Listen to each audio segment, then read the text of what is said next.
The pain hit somewhere around kilometer 47 on the Trans-Canada. That specific stretch between Kamloops and Cache Creek, where the hills flatten out and there's nothing on either side but dry grass and sky. Not emotional pain, actual physical pain. The kind that starts at the back of your jaw and radiates up behind your eyes. The kind that makes the world tilt sideways even when you're sitting perfectly still in the passenger seat. I pressed my forehead against the cold window glass and breathed through my nose. In. Out. In. Out. The baby was 11 weeks along, barely the size of a lime, and already running my body like it owned the place. "You need to stop," I said. My husband didn't look at me. His eyes stayed on the road, hands at 10 and 2, the way he always drove when his mother was in the car. Perfect. Performative. "We just stopped 20 minutes ago," his mother said from the back seat. She had that voice. Not loud, never loud, but precise. Like a scalpel. "We're already behind schedule." "I know," I said. "I'm sorry. I just need 5 minutes. Please." He pulled over. I got out, walked 3 steps into the gravel shoulder, and crouched down. The nausea rolled through me in waves. I focused on a single rock near my shoe. Pale gray, ordinary, and I waited for my body to stop betraying me. I didn't hear the car door. I didn't hear anything except the wind and the distant hum of a transport truck passing in the other lane. When I stood up and turned around, the car was gone. I stood there for a moment thinking I had somehow oriented myself wrong, that I was facing the wrong direction, that they pulled forward a little. I walked back toward where we'd stopped. There was a small oil stain on the asphalt where we'd idled. That was it. Just the stain. Just the highway. Just the sky going on in every direction. My phone was in my purse. My purse was in the back seat. My jacket, the one with the zipper pockets where I kept my transit card and $20 in emergency cash, was in the trunk. I had my shoes. I had the clothes on my back. I had 11 weeks of a baby who had just made me vomit on the side of a provincial highway, and I had absolutely nothing else. I walked. There was a gas station about 2 kilometers ahead. I'd seen the sign from the car. It took me 25 minutes on the gravel shoulder, stepping off into the ditch twice when trucks blew past too close. By the time I pushed through the door of the station, my legs were shaking. The woman behind the counter looked at me the way people look at someone who has clearly been crying without realizing it. "You okay, hon?" "No," I said. "Can I use your phone?" I called my best friend first. She picked up on the second ring, the way she always does, like she keeps her phone in her hand specifically for emergencies involving me. "Ruthie," I said, and then I couldn't say anything else for a second. "Where are you?" she said. Not what happened, not are you serious, just where are you? That's the thing about her. She does the practical thing first and falls apart with you later. I told her. She told me to stay put. I ordered a tea from the gas station because the woman behind the counter, her name tag said Bonnie, insisted. And I sat on a stool near the window and tried to figure out what had just happened to my life. Here's what I knew. My husband and I had been married for 3 years. We had a house in North Vancouver, technically in both our names, but I had contributed 70% of the down payment from my grandmother's inheritance. My husband worked in commercial real estate. His mother had moved back from Calgary 8 months ago after his parents divorced, and she had been a fixture in our home ever since. Every Sunday dinner. Every long weekend. Every decision consulted and reconsulted until her opinion became the only one that mattered. Here's what I had started to know quietly, in the way you know things you're not ready to say out loud. She didn't think I was good enough for him. And he had stopped disagreeing. The first time she commented on my cooking, I laughed it off. The second time, I adjusted the recipe. By the 6th time, I cooked whatever she wanted and ate mine in silence, and told myself this was just family dynamics. Just learning, just adjustment. She called me dramatic once, in December, when I cried after she rearranged my kitchen while I was at work. My husband agreed with her. Gently, with that careful tone he used when he wanted to disagree with me, without her noticing. She was just trying to help, Ruthie. You're being a bit much. I stopped crying.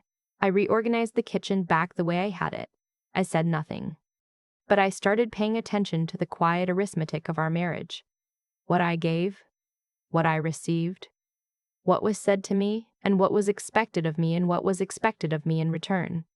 I was still doing that math when my best friend's car pulled into the gas station parking lot. She didn't hug me right away. She handed me a travel pack of crackers and a bottle of ginger ale, because she had already thought ahead. And then she hugged me. Long. The kind that means I've got you. I'm here. You are not alone on this highway. What do you want to do? She asked. I want to go home, I said.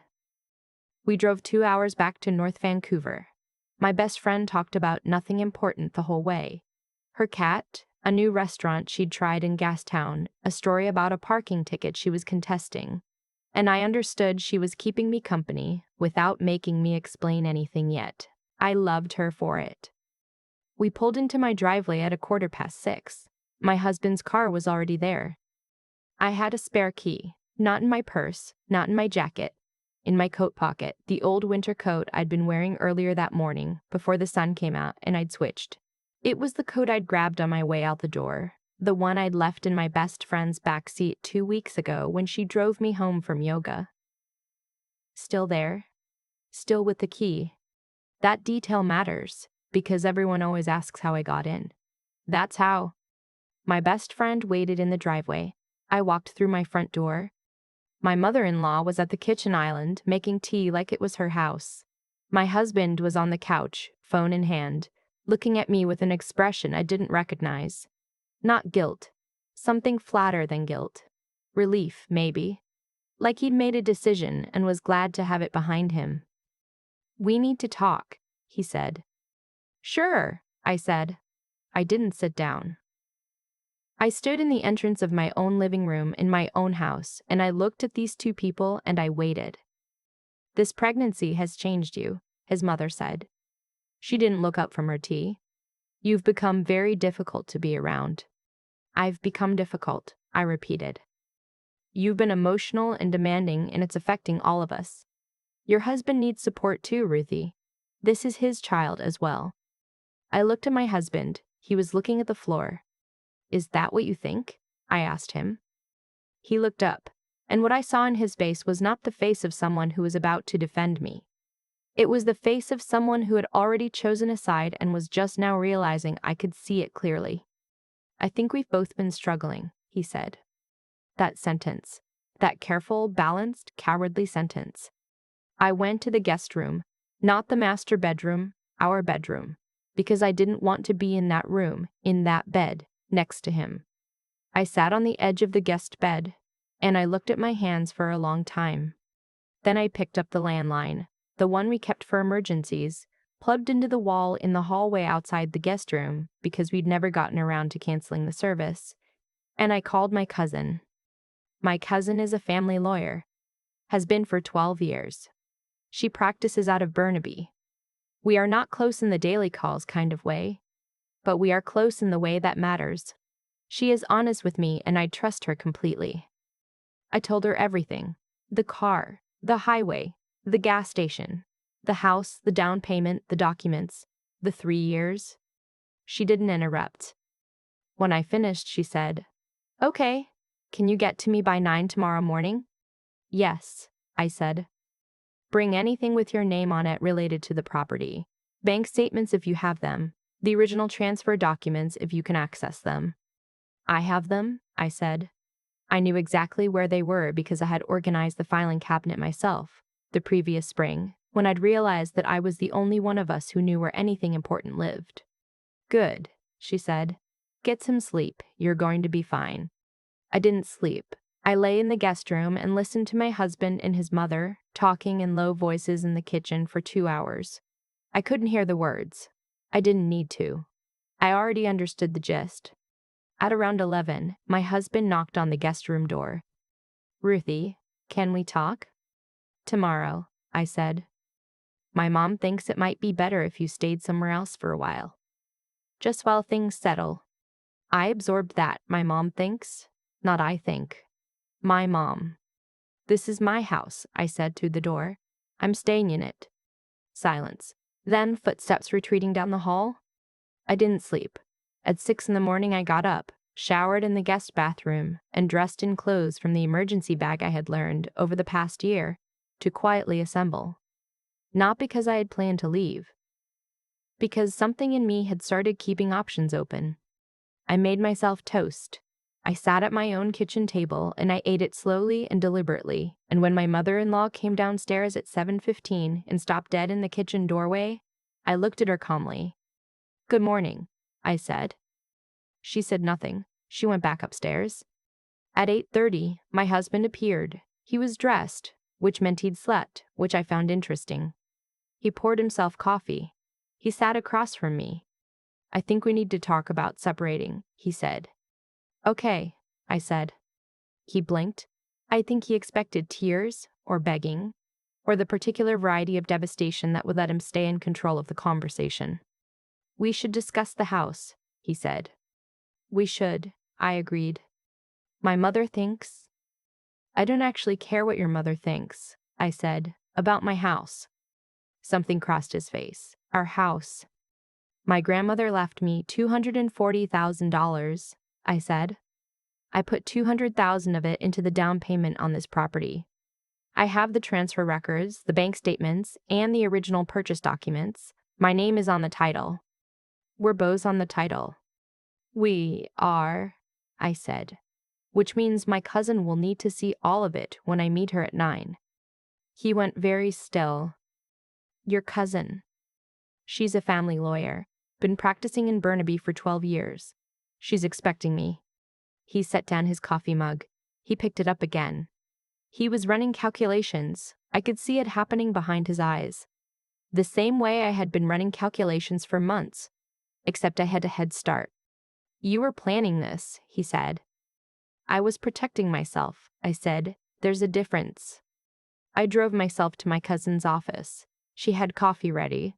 She spread the documents on the conference table, and we went through everything methodically, item by item, and she explained what my position was, in plain language without softening it or over-dramatizing it. She told me what I was likely entitled to. She told me what the process would look like. She told me what I should and shouldn't say, and to whom, and when. I took notes. My handwriting was very steady. I called my best friend from the parking lot after. "How did it go?" she asked. "Good," I said. "Really good." "Are you okay?" I thought about it honestly. I was 31 years old. I was 11 weeks pregnant with a baby who was already changing everything in my body, whether I was ready or not. My marriage had ended somewhere on a gravel shoulder between Kamloops and Cache Creek, and I hadn't even known it was over until the car drove away. "I'm going to be," I said. That evening, my husband texted me. "We should talk before this gets complicated." I was sitting in my best friend's apartment by then, eating soup she'd made from scratch, because that's the kind of person she is. And I read the message twice. I typed back one sentence. "My cousin will be in touch." He called. I didn't answer. He called again.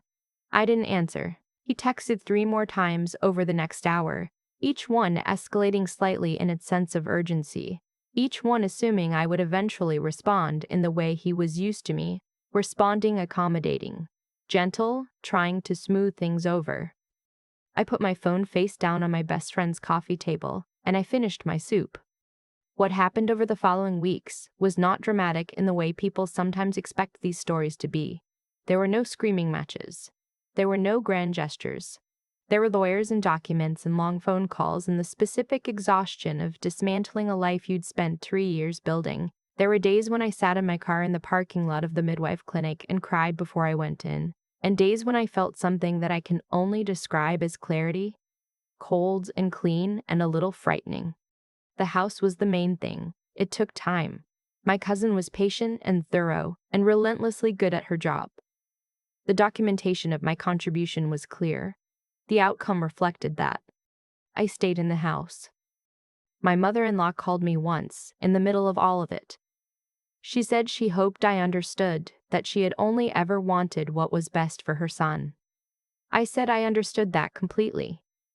I said I hoped she understood that I had only ever wanted what was best for my child. She didn't have a response for that. We haven't spoken since. My daughter was born in October on a Tuesday, in the same North Vancouver hospital where I'd had my tonsils out at 7 years old. My best friend was in the room. My mother drove up from Victoria and arrived 3 hours after and held her granddaughter for 45 minutes straight without putting her down.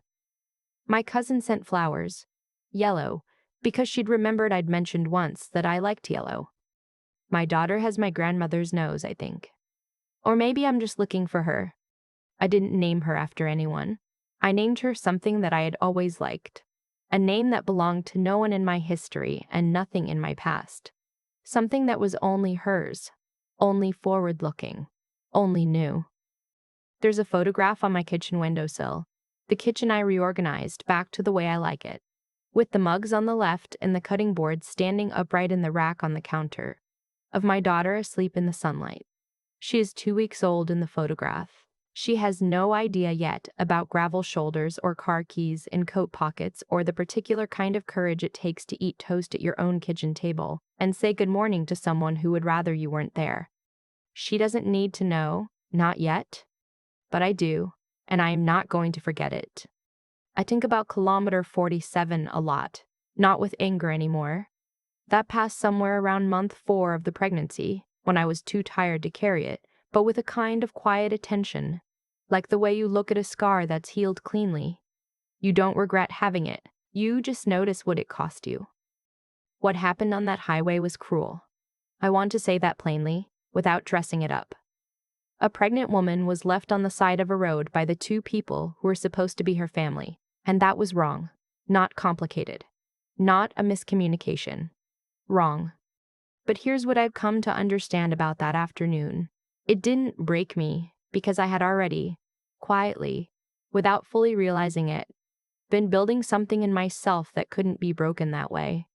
Not a wall, more like a floor, something to stand on. I had kept the documents organized. I had noted what was fair and what wasn't. I had kept a spare key in a coat I'd left in my best friend's back seat. None of those things felt like preparation at the time. They felt like ordinary caution, the kind of low-level self-preservation you develop when you've learned that no one else is going to do it for you. But on the day, everything fell apart. That ordinary caution became the thing that saved me. My cousin always says that good outcomes in family law are rarely about who's right. They're about who's prepared. I believe that now in a way I couldn't have before. Being right doesn't protect you. Knowing where your documents are, understanding what your name on a title actually means, being willing to pick up the phone and ask for help from someone who knows more than you do. That's what protects you, that kind of clarity, the willingness to see your situation without flinching, and then act on what you see. That's not coldness. It's intelligence applied with intention. It's one of the most important things I know. And then there's the matter of getting up, of making toast at your own kitchen table when someone would rather you weren't there, of walking 2 kilometers on a gravel shoulder in the wrong shoes because the alternative is waiting for someone who has already decided to leave. That's not heroism. It's just the decision, made over and over again in small moments, to keep going. To not fold. To trust that the ground under your feet is real even when everything else feels uncertain. My daughter is 7 months old now. She doesn't know any of this yet. But I think about what I want her to understand eventually. Not as a lesson, not as a warning, just as truth she can use. That the way you treat people when they are at their most vulnerable tells everything. That keeping your own records, your own counsel, your own quiet sense of what is fair, that's not paranoia, that's self-respect. And that when the road runs out, you walk. I had the house, I had my daughter, I had my best friend's soup, and my cousin's clear-eyed advice, and a photograph of a sleeping baby in morning light on my kitchen windowsill. That's what I was building the whole time. I just didn't know it yet.